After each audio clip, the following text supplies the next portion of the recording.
चौंककर बच्चा अपने नितंबों पर गिर जाता है और रोने लगता है। जाहिर है, यह एक बहुत ही सामान्य घटना है और इसे टाला नहीं जा सकता। बच्चों को इस बात का बिल्कुल भी अंदाजा नहीं होता कि वे खुद को कैसे चोट पहुंचा सकते हैं या फूलदान जैसी कोई चीज़ कितनी कीमती हो सकती है। वास्तव में, ये सीखना कि क्या सुरक्षित है और क्या नहीं और चीज़ों का मूल्य महत्वपूर्ण सबक है जो बच्चे को सीखना चाहिए। हालांकि, यहाँ कुछ अत्यंत महत्वपूर्ण नेवरदलेस गतिशीलताएं काम कर रही हैं जिनका हमारे जीवन में बाद में प्रभावी ढंग से व्यापार करने के लिए आवश्यक अनुशासन और ध्यान बनाने की क्षमता पर सीधा प्रभाव पड़ता है। क्या होता है जब हमें अपने आप को उस तरह से व्यक्त करने का अवसर नहीं दिया जाता जैसा हम चाहते हैं, या हमें अपने आप को ऐसे तरीके से व्यक्त करने के लिए मजबूर किया जाता है जो प्राकृतिक चयन प्रक्रिया के अनुरूप नहीं है? यह अनुभव एक परेशानी पैदा करता है। परेशान होने का मतलब असंतुलन है। लेकिन वास्तव में संतुलन से बाहर क्या है? किसी चीज़ के असंतुलित होने के लिए सबसे पहले कुछ ऐसा होना चाहिए जो संतुलित हो या बराबर अनुपात में हो।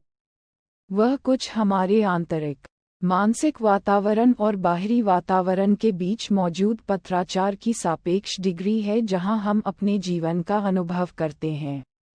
दूसरे शब्दों में, हमारी ज़रूरतें और इच्छाएं हमारे मानसिक वातावरण में उत्पन्न होती हैं और वे बाहरी वातावरण में पूरी होती हैं।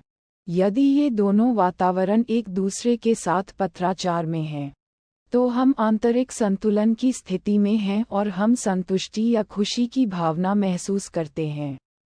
यदि ये वातावरण पत्राचार में नहीं है, तो हम असंतोष, क्रोध और हताशा का अनुभव करते हैं, या जिसे आमतौर पर भावनात्मक दर्द के रूप में जाना जाता है। अब, जो हम चाहते हैं उसे न पाना या किसी विशेष तरीके से खुद को व्यक्त करने की स्वतंत्रता से वंचित होना हमें भावनात्मक दर्द का अनुभव क्यों कराता है? मेरा व्यक्तिगत सिद्धांत यह है कि ज़रूरतें और इच्छाएं मानसिक शून्यता पैदा करती हैं। जिस ब्रह्मांड में हम रहते हैं, उसमें शून्यता को बर्दाश्त न करने की स्वाभाविक प्रवृत्ति होती है और जब भी कोई शून्यता होती है, तो वह उसे भरने के लिए आगे बढ़ती है। दार्शनिक स्पिनोज़ा ने सदियों पहले देखा था कि प्रकृति शून्यता से घृणा करती है। बोतल से हवा चूसें और आपकी जीभ और होंठ बोतल के मुंह से चिपक जाएंगे, क्योंकि आपने एक असंतुलन, शून्य, बनाया है, जिसे अब भरना होगा। आवश्यकता सभी आविष्कारों की जननी है कि अभिव्यक्ति के पीछे की गतिशीलता क्या है। यह मान्यता की एक आवश्यकता एक मानसिक शून्यता पैदा करती है जिसे ब्रह्मांड प्रेरक विचारों से भर देगा, यदि आपका मन ग्रहणशील है।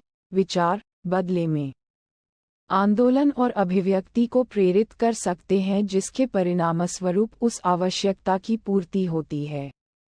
इस संबंध में, मुझे लगता है कि हमारा मानसिक वातावरण बड़े पैमाने पर ब्रह्मांड की तरह काम करता है। एक बार जब हम किसी आवश्यकता या इच्छा को पहचान लेते हैं, तो हम बाहरी वातावरण में किसी अनुभव से शून्यता को भरने के लिए आगे बढ़ते हैं।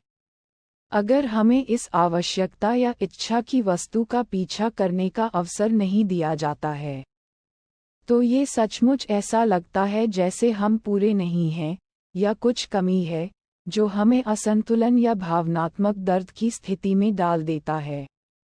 क्या हमारा मन शून्यता से भी घृणा करता है? एक बार शून्यता पैदा हो जाने के बाद, किसी बच्चे से खिलौना छीन लीजिए जो उसके साथ खेलना बंद नहीं कर रहा है, चाहे ऐसा करने के आपके कारण कितने भी अच्छे क्यों न हों, और सार्वभौमिक प्रतिक्रिया भावनात्मक पीड़ा होगी। जब हम 18 साल के होते हैं, तब तक हम पृथ्वी पर लगभग 6570 दिन बिता चुके होते हैं। औसतन, एक सामान्य बच्चा दिन में कितनी बार इस तरह के कथन सुनता है? नहीं, नहीं, तुम ऐसा नहीं कर सकते, तुम इसे इस तरह नहीं कर सकते, तुम्हें इसे इस तरह करना होगा। अभी नहीं, मुझे इसके बारे में सोचने दो। मैं तुम्हें बता दूंगा। यह नहीं किया जा सकता। तुम्हें क्या लगता है कि तुम ये कर सकते हो? तुम्हें ये करना ही होगा। तुम्हारे पास कोई विकल्प नहीं है।